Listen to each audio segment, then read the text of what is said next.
पवनगे च सुरेन्द्रे च कौशिके पाद संस्पृशि निर्विशेष मनस्काय श्री वीरस्वामिने नमः। उत्तराध्ययनानि आगम में छठे अध्ययन में कहा गया है,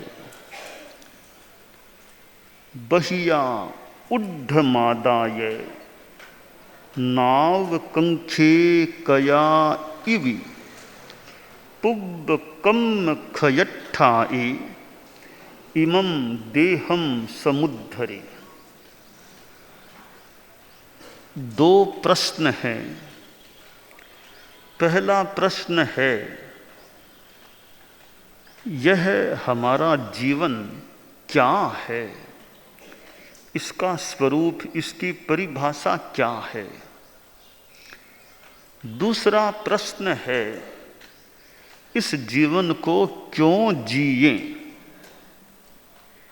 इन दो प्रश्नों के उत्तर के रूप में मैं कुछ बताने जा रहा हूं।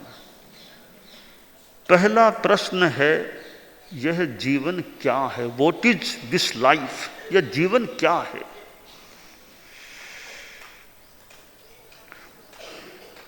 हमारा औदारिक शरीर और आत्मा, इन दोनों का संयोग जीवन है। जहां औदारिक शरीर और आत्मा दोनों हैं,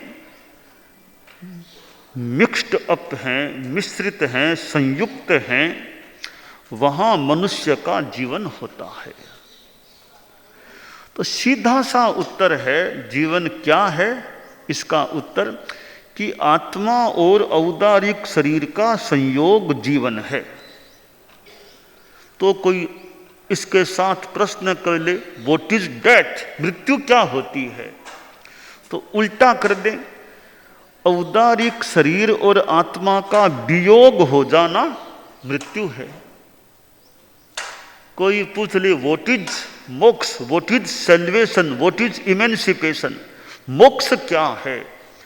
तो भाई शरीर और आत्मा का एक अल्पकालिक जो वियोग है वो तो मृत्यु है। हमेशा के लिए वियोग हो जाए, कोई स्थूल शरीर नहीं मिलेगा, न सूक्ष्मतर शरीर रहेंगे, उस स्थिति का नाम मोक्ष है। तो जीवन, मृत्यु और मोक्ष, ये तीन चीजें हो जाती हैं।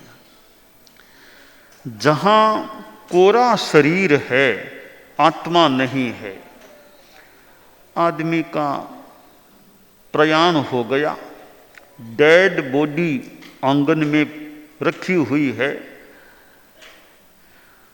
आत्मा निकल गई है, अब जीवन नहीं है।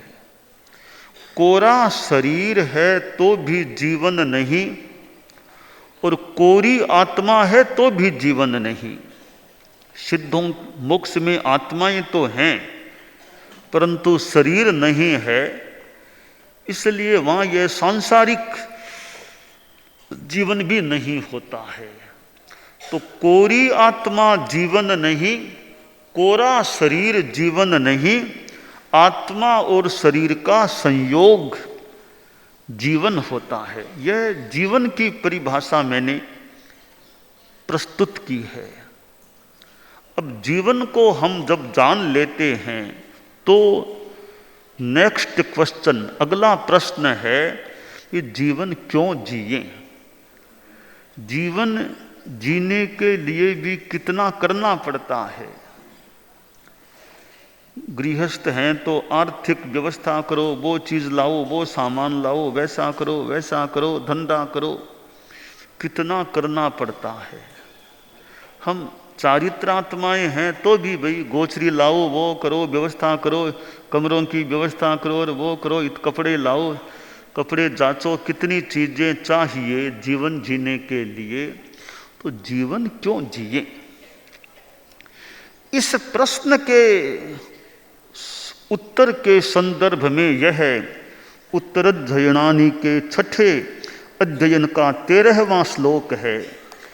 बहिया उड्ढमादाय नावकंखे कया इवि पुब्बकम खयट्ठाये इमं देहम समुद्धरे। बहिया उड्ढमादाय एक सिद्धांत रहा है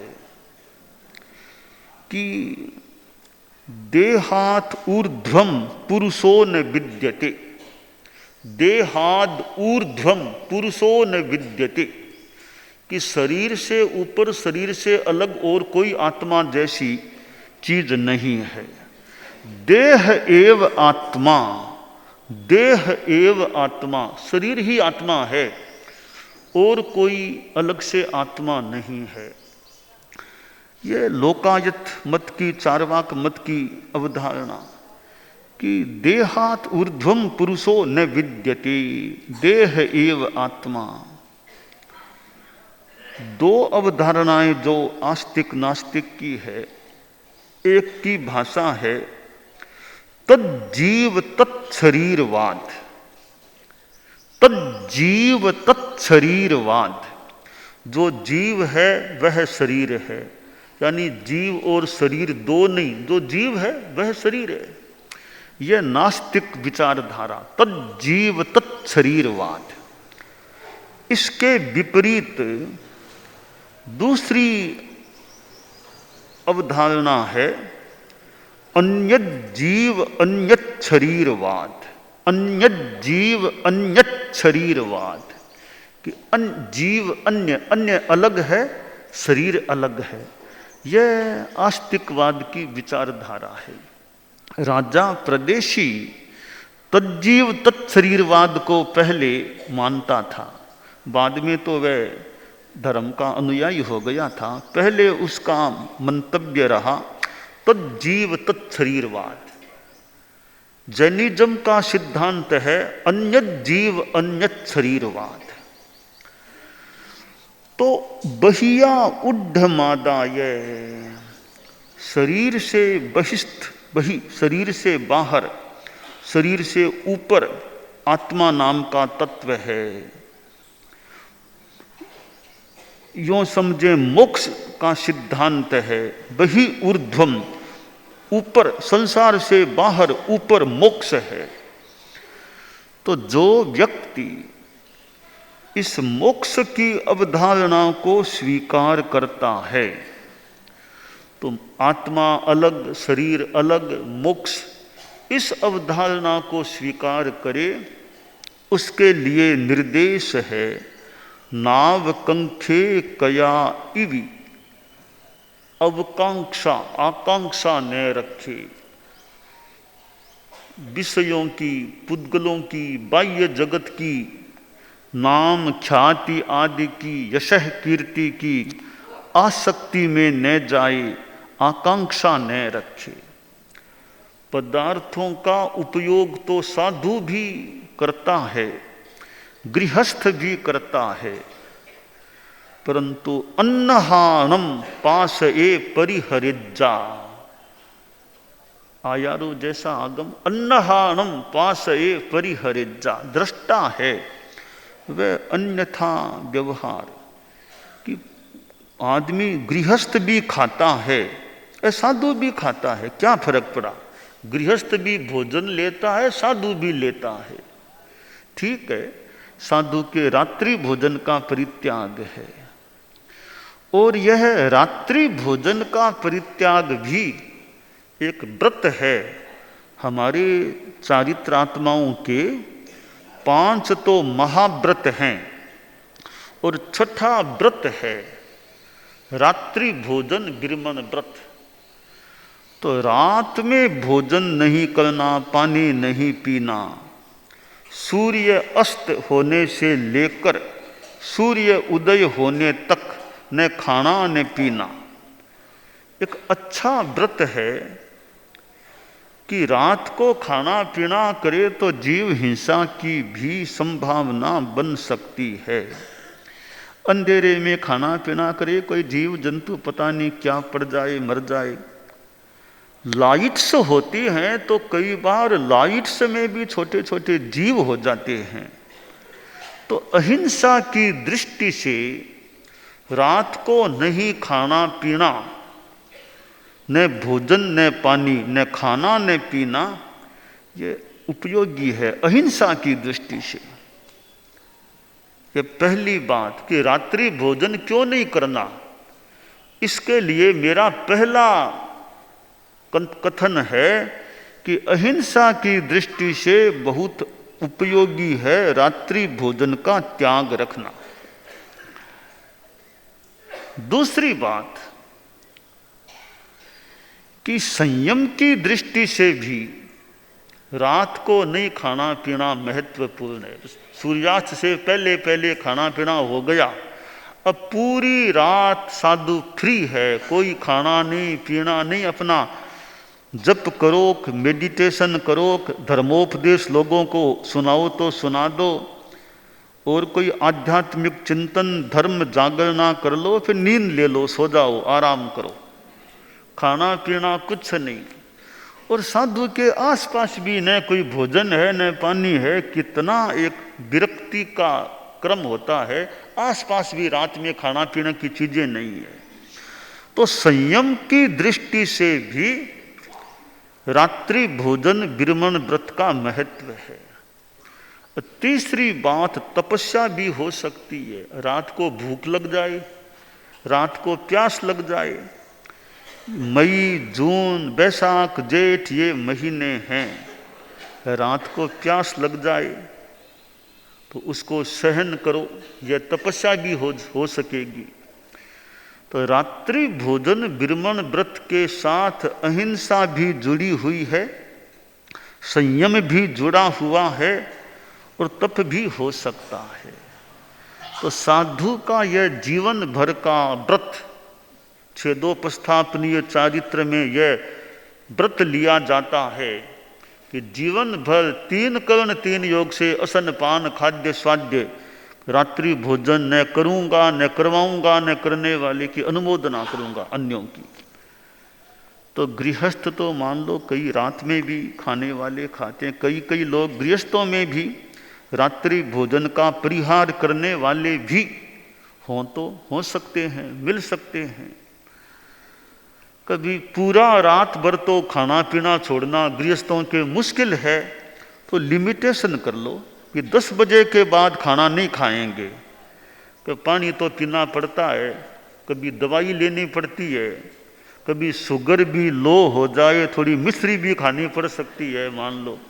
तो ऐसा जो जरूरी हो, दवाई पानी या कोई शुगर आदि के लिए तत्काल कुछ लेना पड़े, इतना आगार रख करके भी 10 बजे के बाद सूर्योदय तक या 6-7 एक टाइम कर लें बजे तक, और भोजन आदि कुछ नहीं करना है। जितना करे उतना ठीक है। तो गुड़ डाले वो उतना ठीक है, मीठा हो जाएगा, तो कर सको उतना कर लो। तो यह तो काफ़ी इजी है, 10-11 बजे के बाद भोजन नहीं करना, दवाई पानी जैसी कुछ आगारों के सिवाय वो सब त्याग है। तो साधु तो जीवन भर के लिए रात्रि भोजन का परित्यागी बनता है। तो मानो 6 महीने की तो तपस्या अनाहार साधना ऐसे ही हो गई, 12 महीनों में रात रात सारी निकाल दो, तो 6 महीने का तप तो मोटा मोटी ऐसे ही हो गया साधु के। बाकी और जितना हो सके उतना करे। तो बहिया उड्ढ मादाय नावकंखे कया इवी, कि यह आकांक्षा न रखे, पदार्थों का उपयोग तो करना होता है, कपड़े भी हम लोग पहनते हैं और आहार भी करते हैं, और भी पदार्थों की उपयोगिता हो सकती है, पर साधु आसक्ति से बचे, मोह से बचे। मुच्छा परिग्रहो बुत्तो, मूर्छा परिग्रह है, मूर्छा परिग्रह है। तो जो धर्मोपकरण आदि आवश्यक चीजें हैं उनकी भी मूर्छा न करे, मोह न करे, और जितना अल्पोपधि साधु रह सके, अपो वही अल्पोपधि रह सके। अभी इतने साधु साध्वियाँ समणियाँ आए हुए हैं, थोड़ा कभी एक एडवाइस, परामर्श या कुछ निर्देशन कि भी आपके पास जो पुट्ठे पारिहार्य सामान के रहते हैं उनमें क्या क्या सामान है, कभी एक इंस्पेक्शन कह दो, चाहे निरीक्षण कह दो, चाहे बड़े भी दिखाओ, देखते हैं कोई अनुपयोगी चीजें हैं तो उनका संग्रह क्यों रखा जाए। ऐसी एडवाइस, कभी किसी का पता नहीं, किसी का प्रमाद कुछ भी हो, कभी एक बार निरीक्षण करें आपके पास क्या क्या सामान है, यहाँ का बाहर कहीं बुलाया हुआ वो क्या क्या है, कि अनपेक्षित को निकाल दो, छोड़ दो, भुला दो, अलग कर दो, अपेक्षित के सिवाय छोड़ दें। तो भी कहीं ऐसे ही पड़ा है तो उनको दूर कर दें, अल्पोपधि बन जाएं। योगक्षेम वर्ष अभी चल रहा है तो चारित्रात्माएं हैं, समणियाँ भी हैं कि भी इस वर्ष में और विशेष ध्यान दें कि कैसे अल्पोपधि बने। अल्पोपधि, जो कुछ पारिहार्य सामान भी है वो भी जितना कम हो सके भुलाएं, अल्पोपधि बने। निश्रित उपकरण भी अल्पोपधि के रूप में रहें, प्रातिहार्य सामान भी अल्पोपधि के रूप में हो जाए। कि वरना जब हम विहार करते हैं वो पुट्ठा बुलाओ, 4 पुट्ठे बुलाओ, 5 बुलाओ, कुछ आगे बुलाओ, कुछ यहाँ बुलाओ, कुछ इधर बुलाओ, भी कितना सामान है हमारे पास, उसका अल्पीकरण हम कितना कर सकते हैं उस पर ध्यान दें। कि औषध आदि चीज़ें थैले में मान लो भुलाएं, उनमें भी कोई अल्पीकरण हो सकता है क्या, अनावश्यक चीज़ें पड़ी हो उनको भी दूर कर दें। तो हमारे संतों में भी कई जो वरिष्ठ और संत भी, वो सभी साधुओं के संतों के भी कभी हम कमरों में जा करके देखें, पुट्ठे सामान देखें और कहीं बाहर है तो उसकी भी जानकारी कर लें कि कितना अनावश्यक को छोड़ें, आवश्यक को भले रखना पड़े तो रखें। तो ऐसे एक एक मुनिश्री का, मुनिवर का यूँ सामान एक बार वो बड़े अच्छे भावों से, सद्भावना के साथ भी परामर्श दें, गाइडेंस दें, कहीं निर्देश दें कि अनावश्यक सामान न रहे, अल्पोपधि रहें हम। अल्पोपधि भी साधु के लिए बहुत अच्छी बात लग रही है कि अनावश्यक संग्रह सामान न रहे, न स्वनिश्रित रहे, न प्रातिहार्य रहे। इन दोनों दृष्टियों से तो कभी हम लोग आपस जैसा भी बैठे भी निरीक्षण कर देख, ये अनावश्यक को हटाओ, दूर करो, अल्पोपधि बनो। तो ये जरूरी है वो मान लो ठीक है, रखना पड़ता है, कोई जो जरूरी नहीं है उसको दूर करने का प्रयास करें। तो उससे क्या होता है, अहिंसा में भी सहायता, वरना कभी जीव जंतु पैदा हो जाएं, अंदर चले जाएं, कोई मर जाए, विराधना हो जाए, तो अल्पोपधि से अहिंसा की साधना में भी सहायता मिल सकती है। तो संयम भी हो जाए, अनावश्यक क्यों भुलाना पड़े, क्यों जांचना पड़े, कहीं कोई क्यों समान अनावश्यक पड़ा रहे। इस दृष्टि से चाहे जी योगक्षेम वर्ष है तो हमारा प्रशिक्षण शिक्षण का जो क्रम है, चिंतन मंथन है, तो यह भी एक प्रकार का शिक्षण प्रशिक्षण ही मान लें कि अल्पोपधि बने, अनावश्यक को हटाओ, अनावश्यक को भुलाओ।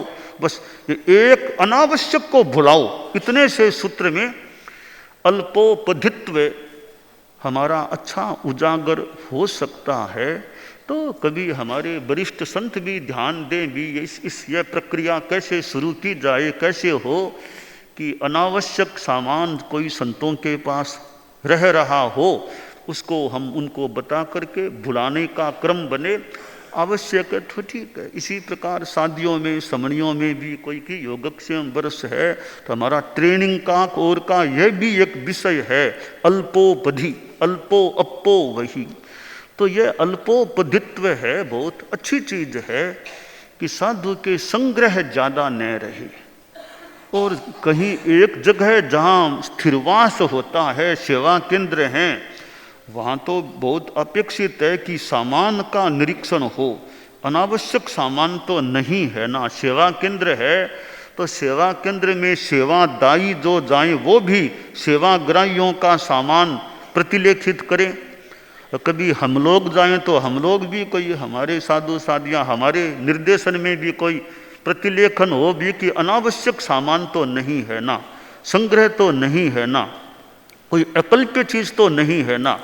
तो इस प्रकार यह प्रतिलेखन होने से अल्पोपधित्व को उजागर होने में सुविधा हो सकती है। स्वयं का विवेक तो बहुत बढ़िया, वो सब में इतना रहे न रहे, संयम रहे, तो दूसरों के द्वारा निरीक्षण हो जाए तो भी वह एक अल्पोपधित्व की एक स्थिति में सहायता मिल सकती है। तो यह जो अल्पोपदी है, पदार्थों के प्रति आसक्ति नहीं, अनावश्यक संग्रह नहीं, हिंसा आदि दोषों से भी बचाव हो सके, तो यह योगक्षेम वर्ष में हमारा एक यह भी यथासंभवतया विषय रहे। साधियों में, समणियों में, मुनिवरों में, संतों में भी अनावश्यक सामान पुट्ठों में, कार्टून में और इधर उधर कहीं हो उसको दूर करें। और गुरुकुलवास में तो है ही, हमारे बहिर्विहार में भी साधु साध्वियाँ की समणियाँ और हैं कि वे भी वे एक योगक्षेम वर्ष है तो हम दूर से ही अपना काम करें, अपना सामान देखें, अनावश्यक है उसको दूर करने का, भुलाने का प्रयास करें। तो आगम में कहा गया बहिया उड्ढमादाय नाव कंखे कया इवी, कि आकांक्षा न रखे, बाहर का आकर्षण न रखे, वो आसक्ति मोह मूर्छा न रखे, भी अपना सिंपल जीवन, बस हमारा काम अच्छी तरह चल रहा है, बस हमारा इतने से काम, और ज़्यादा हमें अनावश्यक संग्रह नहीं करना है, बस हमारा काम जीवनचर्या साधुचर्या अच्छी चलती रहे। तो यह लक्ष्य रहे कि वस्त्र आदि भी अनावश्यक, तो कहीं मर्यादा से ज़्यादा तो कहीं कपड़ा नहीं है ना।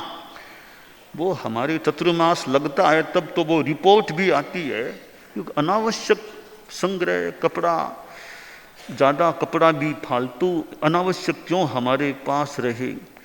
तो इस प्रकार यह असंग्रह की वृत्ति है कि संग्रह वृत्ति बढ़े क्यों, संग्रह वृत्ति हमारे में अनावश्यक अवांछनीय जो हो वो क्यों बढ़े। अब जैसे लाडनू में हमारा भंडार है, वहाँ भी कईयों का सामान रखा हुआ हो तो हो, वो भी देख लें उसकी आवश्यकता है क्या। भंडार को भी अनावश्यक भारी न होना पड़े, भंडार भी जो उपयोगी है वो तो रहे। अभी साध्वी प्रमुखा जी से हमारी बात हुई थी कि कुछ सामान है उसको यहाँ ला करके काम में लें, आपने मुझे बात भी हुई थी, बताया। तो और भी साधु साधियों का सामान रखा हुआ हो भी एक बार देखो, अनावश्यक को वहाँ से हटाओ, भंडार को भी थोड़ा हल्का कर दें, अनावश्यक चीज़ें भंडार में न रहे तो अनावश्यक क्यों पड़ी रहे, उपयोगिता तो उपयोग में ले लें, वरना जो करना हो वो करें, अनावश्यक वह स्थान भंडार का क्यों रुके। तो हमारे भंडार के जो व्यवस्थापक मुनि जी भी हैं वो भी चिंतन करके भी कि देख लें, अनावश्यक सामान भी मुनिश्री या सामान आपका संभालो, देखो अनावश्यक है तो यहाँ से हटा करके आप देखो अपना। ऐसे ही साधियों का और कहो तो भंडार भी हल्का रहे, अनावश्यक उसमें भीड़ सामान की न रहे, वस्त्र पात्र कागज पन्ने आदि किताब फाइलें जो कुछ हो तो उसका हमारे भंडार वाले मुनि जी भी जितना उचित लगे उतना निरीक्षण करके ध्यान साधु संसादियों को भी यथा योग्य बता सकते। भी अनावश्यक सामान मैंने वैसे कह भी दिया है, तो ये अल्पोपधित्व है, वो हमारे जीवन के लिए साधुचर्या के लिए अच्छी बात है। तो जीवन क्यों जिए, आगम में यहाँ जो बड़ा सुंदर समाधान या उत्तर या दिशा निर्देश दिया गया है, पुब्ब कम्म खयट्ठाये इमम देहम समुद्धरे, कि पूर्व कर्मों के क्षय के लिए इस देह को धारण करें, कि संयम तप की साधना करने के लिए, पूर्व कर्म क्षय करने के लिए इस शरीर को भाड़ा दें, पोषण दें कि मेरी साधना अच्छी चल सके। तो क्यों जिए? कि मोक्ष के लिए जिए, कर्म क्षय के लिए जिए, अध्यात्म की साधना के लिए जिए। कि यह मानव जीवन है, मानव देह है, जीवन है, वो साधना के लिए बहुत सुंदर अवसर है, उपयोगी साधन है। तो इस शरीर रूपी साधन का हम कर्मक्षय के लिए उपयोग करें। शरीर माहु नावत्ति जीवो बुच्चई नाभियो संसारो अर्णवो बुत्तो जंग तरंत महेशनो। तो शरीर एक नौका है, जीव नाविक है, संसार अर्णव है। महर्षि लोग इस नौका से इस संसार अर्णव को तर जाते हैं। तो यह बहुत सुंदर उत्तर है कि क्यों जिए? पूर्व कर्म क्षय करने के लिए जिए, के लिए शरीर धारण करें। तो यह उत्तराध्ययनानि के 6ठे अध्ययन का 13वां श्लोक बड़ा हमें ज्ञान देने वाला प्रतीत हो रहा है कि बहिया उड्ढमादाय नावकंखे कया इवि पुब्ब कम खयट्ठाए इमं देहम समुद्धरे। तो सकर्मा, अभी आत्मा सकर्म है, कर्मों से युक्त है, तो कैसे मेरे कर्म निर्जरा हो सके? इस कर्म निर्जरा संयम संवर की साधना चले और कर्म काट सकूं, कर्मों की निर्जरा कर सकूं। स्वाध्याय, ध्यान या सेवा, अनुप्रेक्षा आदि आदि हैं, इनके द्वारा मेरे कर्म कटे। और सेवा के द्वारा भी हम लाभ प्राप्त कर सकते हैं। वृद्ध है, ग्लान है या सेवा सापेक्ष हैं, सेवा लेने के अधिकारी हैं, ऐसे व्यक्तियों की सेवा करते हैं तो सेवा से भी लाभ मिल सकता है। और फिर स्वाध्याय करें और अच्छा काम करें, ध्यान करें, जप करें, तपस्या करें, जो कर सकें वो करें, जो आत्मा के लिए हितकर हो, उससे हमारा कर्मक्षय हो और मोक्ष की ओर हमारी आत्मा आगे बढ़ सके। तो यह श्लोक हमारे लिए एक प्रेरणादायी बन सकता है कि क्यों जिए पुब्ब कम खयट्ठाए इमं देहम समुद्धरे। अब गृहस्थ हैं, अभी साधु तो नहीं बन सकते, अभी उतनी क्षमता तो नहीं है। तो गृहस्थ को भी अधिकार है धर्म करने का। एक सीमा तक गृहस्थ भी धर्म कर सकते हैं, अहिंसा, सत्य आदि अनुव्रतों को स्वीकार करें, 12 व्रतों को स्वीकार करके और भी तपस्या आदि करके गृहस्थ भी मोक्ष की दिशा में इस जीवन में आगे बढ़ने का प्रयत्न कर सकते हैं। तो धर्म साधुओं के लिए भी है, गृहस्थों के लिए भी है कि साधु भी रत्नों की माला, श्रावक भी रत्नों की माला। तो साधु मोटी माला, श्रावक नानी माला, छोटी माला, दोनों ही रत्नों की माला। तो अपनी अपनी सीमा में जितना उद्योग धर्म के संदर्भ में कर सकें वह करने का हम प्रयास करें। हमारा प्रतिक्रमण अच्छा रहे, हमारा प्रायश्चित कहीं दोष लगे तो वो क्रम अच्छा रहे, प्रतिक्रमण का निरीक्षण भी मेरा प्रतिक्रमण ठीक है या नहीं, शुद्ध है या नहीं, कोई पाठ छूट तो नहीं गया है ना। तो वो विशेषज्ञ या अच्छे हमारे संतों में कोई वरिष्ठ संतों को सुनाने का, शादियों समनियों में वैसे वहाँ क्रम कि ताकि प्रतिक्रमण मेरा बढ़िया योगक्षेम वर्ष में आए हैं तो प्रतिक्रमण हमारा बिल्कुल शुद्ध स्पष्ट अखंड रूप में रहे और प्रतिक्रमण बढ़िया रहे। तो हमारी शुद्धि का बड़ा एक उपाय है प्रतिक्रमण। तो वो शुद्धि का उपाय वो खुद शुद्ध रहे तो हमारा शुद्धि का काम अच्छा हो। तो ये सब बातें जो हमारी आत्मा के कल्याण के लिए हों और कर्मक्षय जैसे हो सके वैसे हम करने का प्रयास करें, यह काम्य है। दानान सेठम अभयपयाणम सच्चे सुया अणवज्जम वयंती तवे सुया उत्तम बंभचेरम लोगुत्तमे समणेनाय पुत्ते।